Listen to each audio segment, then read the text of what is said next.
Welcome to the One Body, One Life podcast. Hi, I'm your host, Dr. Jason Wan, lifestyle physical therapist. I talk about everything health and wellness related so you too can have a more resilient body and a more fulfilling life. If you haven't yet, it would help me greatly if you can leave a 5-star rating on Spotify or iTunes. That way I can continue to grow this channel and push more free content to all of you. So today I'll be talking about weight loss, and I'm going to be talking specifically about my own journey and how I was able to lose 14 pounds in under 3 months predictably. I myself have been a person that used to be very overweight at a young age. I did start learning a lot about nutrition and exercise when I was just 11 years of age. It actually sparked my interest, opening up something called an encyclopedia. And nowadays, we're all going to fall into different traps and different weight loss fads like keto and if it fits your macros and a bunch of things. But I want to share with you a very predictable strategy highlighting 3 primary principles that I've been using. So number 1 is first being able to understand what we call the total daily energy expenditure equation and being in a caloric deficit. Number 2, I'll explain how strength training directly applies to that equation and what I'm exactly doing right now in order to not just lose weight, but also how to maintain and elevate my strength at the same time. And lastly, number 3, I'll be able to share with you how to make your weight loss more sustainable instead of rebounding once you've been off a diet. So first, let's explain what exactly total daily energy expenditure means to you. And in general, explain some of the math behind energy in versus energy out. Basically, energy in is what you consume. So I always tell people that if you really want to lose weight, you can't just force yourself to do a lot of cardio or even a lot of weight training or any other activity, because that would be silly. If you only had to work out 7 days a week and slave 1 to 2 hours in the gym or outside, that's not going to be very sustainable. That's also going to lead to a lot of burnout. And it can lead to actually what we call central nervous system fatigue, which is basically when the brain and the spine are shutting down. And therefore, it leads to a lot of peripheral nervous system issues like unusual fatigue, inability to get out of bed, a lot of soreness and pain. And maybe some of you guys have been there. I have actually been there myself, where I thought I can just slave away at the gym and just lose as much weight as I can. But that's not actually the right way to do it. So calories in or energy in is basically what you consume. And then energy out is basically what calories you burn on a daily basis. So for example, if energy in equals energy out, that is what we call weight or caloric maintenance. And basically how we think about this is there is a specific formula in which you expend a certain amount daily. And I'm going to break that down into 4 parts. So the first part is basically basal metabolic rate, or your BMR. That accounts for about 65 to 75% of the energy expenditure out. Now, we can't really determine this because this is based on our genetics. It's based on a number of factors like our comorbidities. It's based on age. So as we get older, the ability to burn calories at rest does become a little bit slower. So we do want to take that into account. So this makes up for about 65 to 75% of how much we burn. There is also exercise energy expenditure, which counts for about 15 to 30% of that expenditure. Basically, that comes in the form of any planned exercise like weight training, running, even playing sports like basketball, or doing anything that involves your attention, like going for a planned hike. That makes up for about 15 to 30%. The reason why there is a range is because obviously some people work harder than others. And at the same time, some people are putting more work in the gym, whether it's 2 days per week in the gym, or whether it's something like myself, which is I'm doing a 5-day split. So that's 5 days in the gym, along with some other extracurricular activities. The next thing on the equation, so we went through BMR, basal metabolic rate, as well as exercise energy expenditure. The next that we have is called NEAT, which stands for non-exercise activity thermogenesis. In a nutshell, that's basically any non-planned exercise, even if it's something as simple as reaching for the remote. I also perceive that non-exercise expenditure is also how much energy it takes to walk to the grocery store, do your daily groceries, and then walk back to the car. So that's also not considered a planned exercise. That's just the energy that you burn throughout the day. Even just listening to this podcast, driving home, or even typing at your desk, that also accounts for non-exercise activity thermogenesis. So this will vary considerably. This accounts for maybe even 10 to 50%. The reason why is because if you're somebody that sits at a desk for 32 to 40 hours a week, that might be on the lower end of non-exercise because you're not really burning a whole lot just typing away and getting your projects done, versus we do have people that are contractors. They have a very laborious job or very labor intensive job. So that energy can account for a lot, right? That's a lot of exercise activity in which that person is constantly burning a lot without even any planned exercise.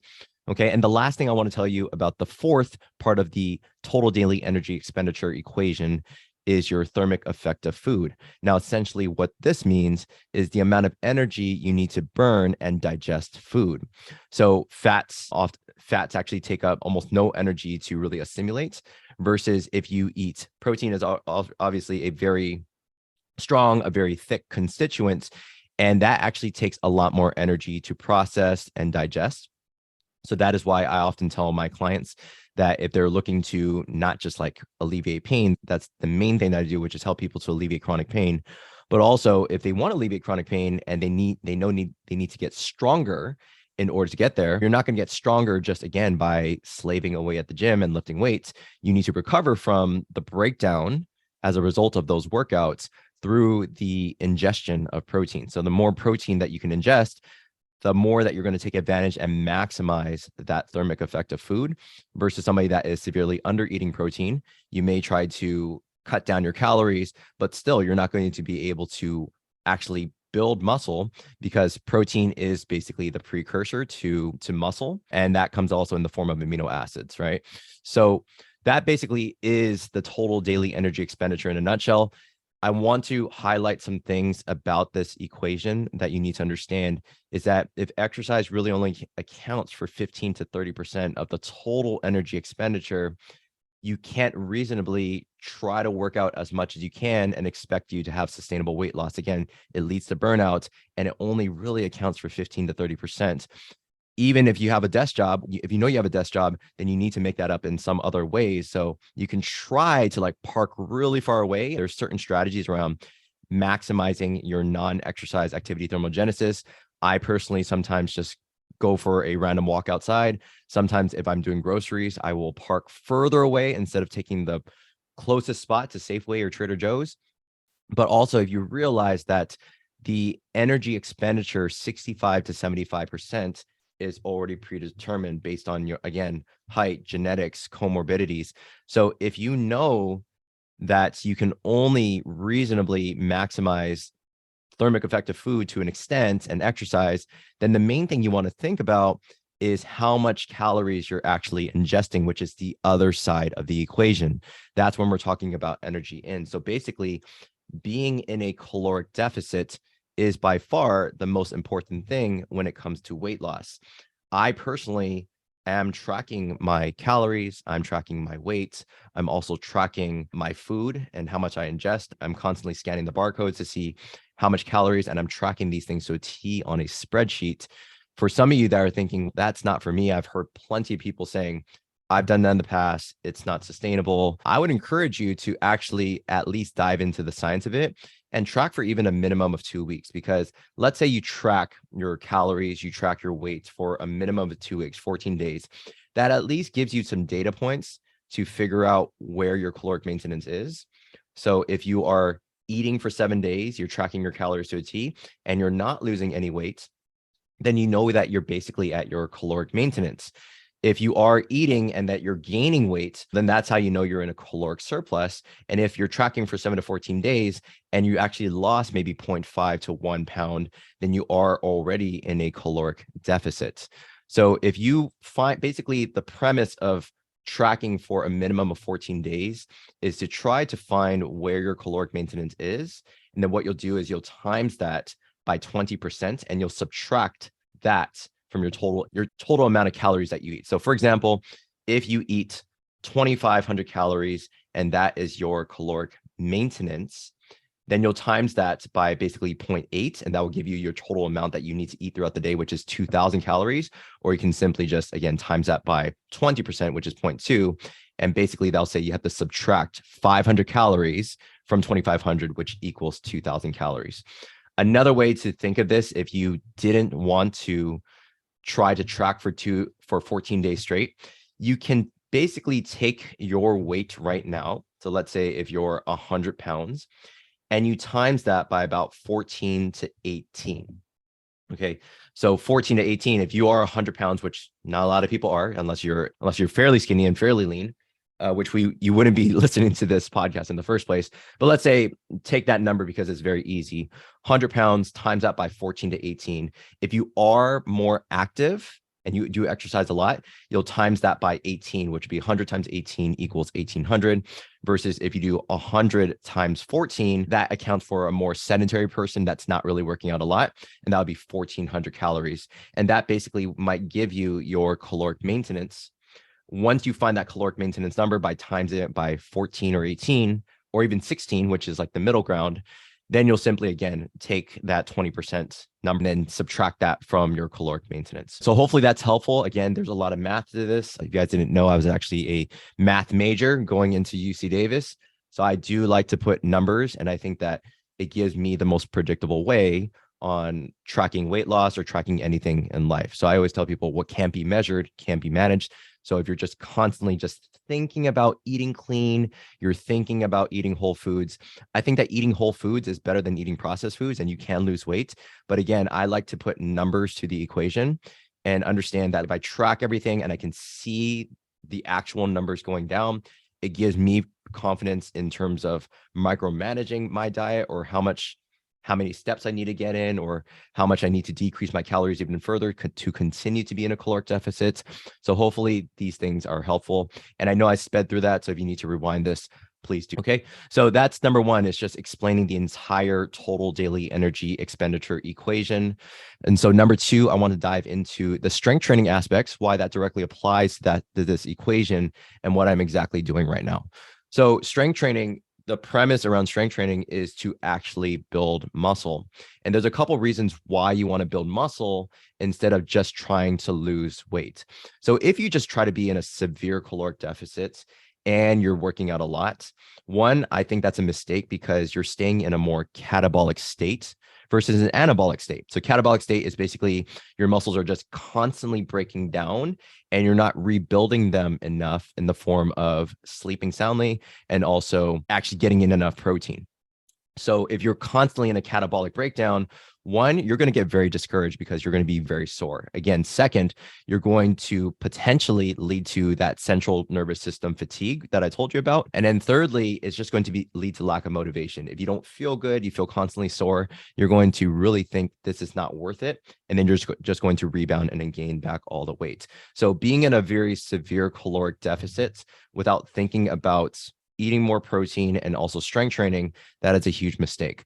Another reason why you want to strength train is for people with diabetes. So I'm actually working with a number of clients that have chronic pain. They might have peripheral neuropathy, like numbness in their hands, and they have confirmed type 2 diabetes. And I work with a lot of clients with type 2 diabetes and helping them to control their blood sugar better and to lose weight and gain muscle at the same time. So what I tell my clients to do is, if you think about gaining muscle, there's only a few places that glucose can be shuttled in. So glucose is basically the types of like carbohydrates that you eat. Carbs should not be demonized. So I just want to say that right now. Carbs should not be demonized because it's one of the main fuel systems to have a more effective workout. But if you have type 2 diabetes, or if you have insulin insensitivity or metabolic syndrome, and your body like is either able to not produce insulin as much, or your body is less sensitive to insulin, you need to build muscle. This is why glucose, which is basically a fuel system coming from carbohydrates, gets converted into the storage form, which is called glycogen. And that's via many different enzymatic processes that we don't have to dive into. But basically that glucose is shuttled in to two different places. One is your liver. So your liver holds a certain amount of glycogen, and then also glucose can be converted into glycogen and can be stored into the working muscle. So if you realize that your liver, which is this organ that keeps enzymatic waste out of your body and also helps to break down food, if your liver can only hold a certain amount of glycogen, because you're only born with this liver that really you can't work out, you can't make the liver larger in any way, then where can you find that potential storage of glucose so that your glucose is not swimming around in your bloodstream and then breaking down your vascular tissue and breaking down other areas of the body? Because that's essentially what happens. Glucose either breaks down your vascular system, or your glucose can get converted into visceral fat, which is going the opposite direction of weight loss. So that's why I tell people, if you really want to make this sustainable and not just lose weight, but also gain strength, and if you do have type 2 diabetes, it's how to reverse that slowly, then you need to gain muscle. And how I can explain this, because muscle can hold a lot more glycogen than your liver can. So that's why you want to actually build muscular tissue so that glucose can be converted into glycogen and is no longer swimming around in that bloodstream and causing havoc around the body. Because diabetes is basically the precursor to almost all diseases that we know. So here's a great analogy for some of you guys that really don't understand this appropriately.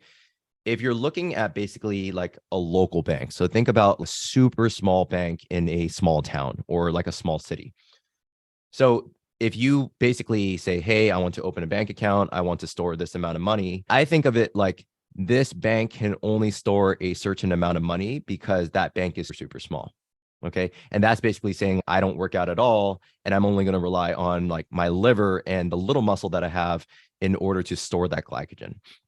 Now, think about if you put in a lot of work into the gym, you're going, let's say, 2 to 5 days a week. I personally go 5 days a week. And then you're basically now able to hold in a lot more glycogen. That's the analogy of basically converting that little small local bank into Chase Bank or the Bank of America. So now it's this large global corporation that is now able to hold almost limitless amount of money. And again, that's almost like that money is basically glucose or glycogen. And now you're much healthier.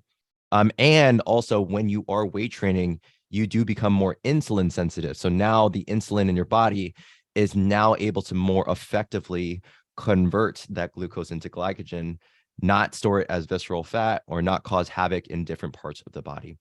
So that is why you want to strength train, not just for the aesthetic purposes, but also for the functional purposes. It's going to keep you healthier in the long run. You're going to be able to do more active things as you get older.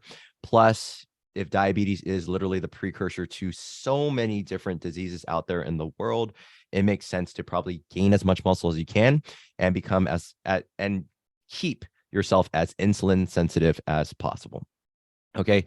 So just to break that down, for my own sake, I have lost 14 pounds. The way that I've been able to do that over the past just 3 months is basically maintain that caloric deficit, track my calories, track the types of foods that I eat. And I actually have this on a spreadsheet. And I am in the gym strength training 5 days per week. Alongside that, I occasionally do get in my run, so maybe 1 to 2 days a week. And I do play basketball as well, which also accounts for some of the cardiovascular purposes. So I am maximizing as much energy expenditure as I can from an exercise standpoint. I'm also eating it at least 0.8 to 1 gram per pound, which is a research-based number. So I'm getting at actually 1 to 1.1 gram per pound of protein. So I can maximize also that thermic effect of food. And I am still basically in a caloric deficit.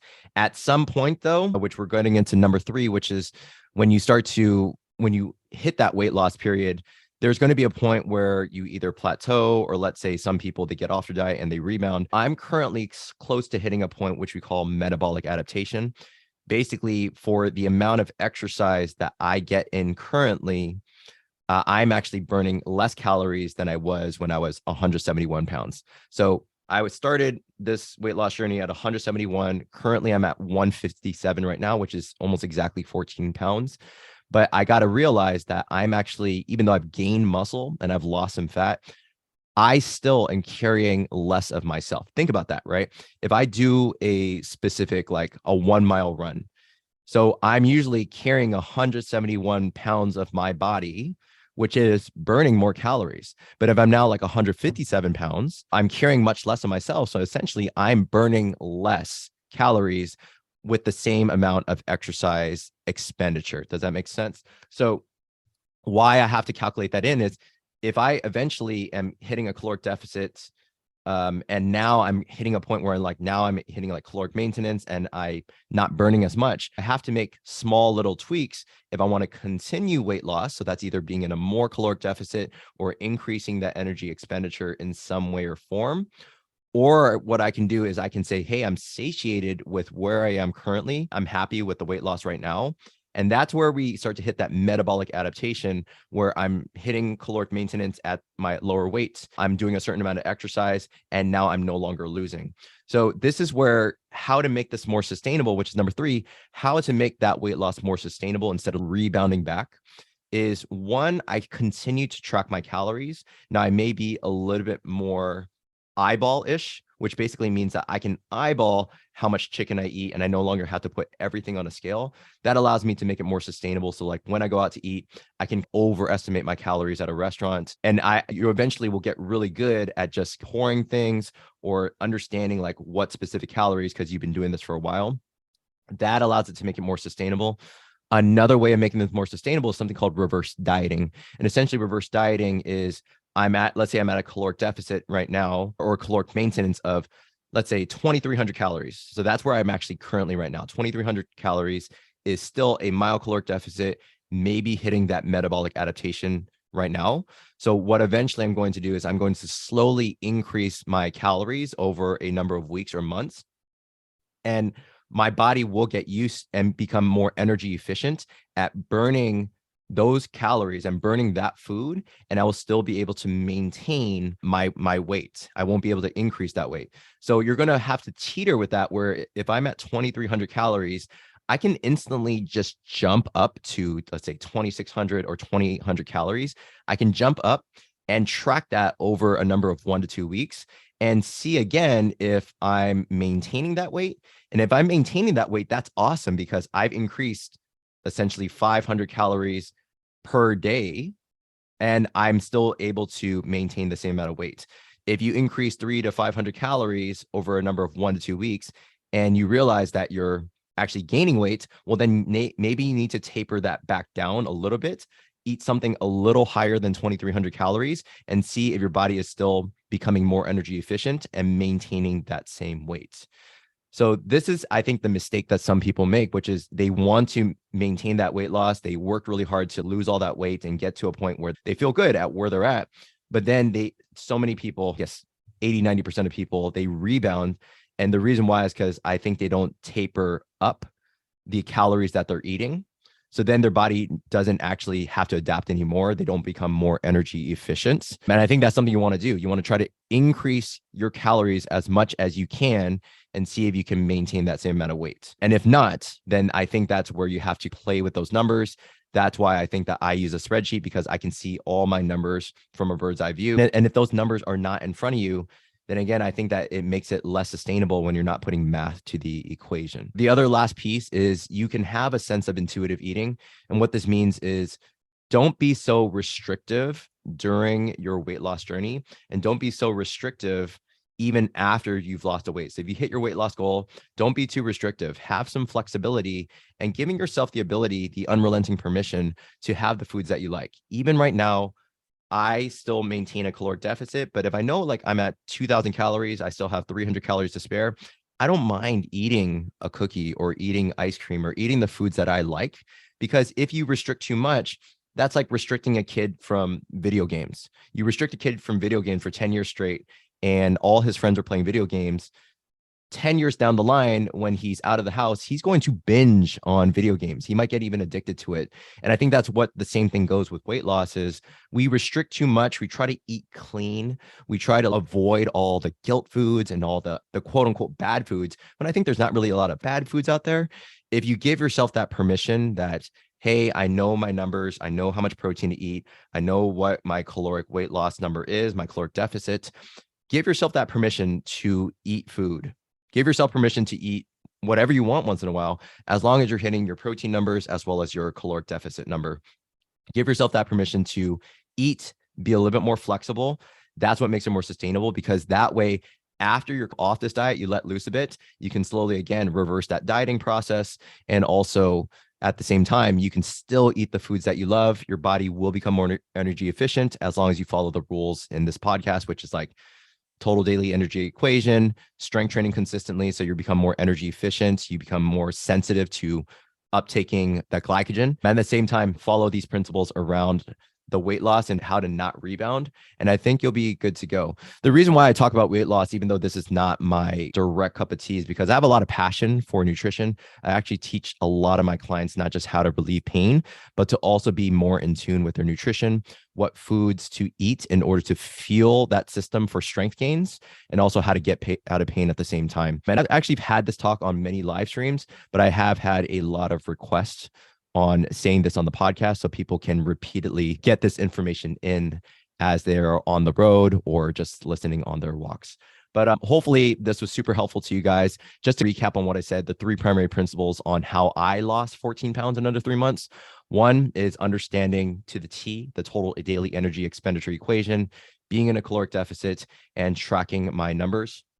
Number 2 is I went through how strength training directly applies to this equation and what I'm exactly doing right now in order to not just lose weight, but also to maintain good strength and also to maximize all the different enzymatic pathways so that I'm not having to go through future disease in the future. And lastly, number 3 is how to make your weight loss sustainable instead of rebounding back and gaining all that weight back once you've been off the diet. So that's what I got for you guys today. If you enjoyed this episode, definitely hit that subscribe or follow button. I release new episodes every morning on Wednesdays. And I'd love if you can leave a rating, a review, or even some comments on Spotify or iTunes so my content can reach more people who could benefit from the tips I put out. And you would be a huge part in growing my podcast. I have a huge vision to help as many people optimize their health, nutrition, get out of pain, get as strong as they can. And I preach what I teach. So it'd be great if you can leave a follow or subscribe and also leave a 5-star review. And if there's any feedback for me, I'm always open to hearing your feedback, good or bad, or future episodes that you want me to go through a certain topic. Feel free to send a quick text to 415-965-6580. Again, 415-965-6580, or email me at jason@flexofdrj.com. Also available on the DMs, Instagram, TikTok, at YouTube. Leave comments. I reply to all my messages directly. And I will leave you always with these last words of advice. We only have one body, one life. Make every action you take be the one that makes you a better version of you. Take care.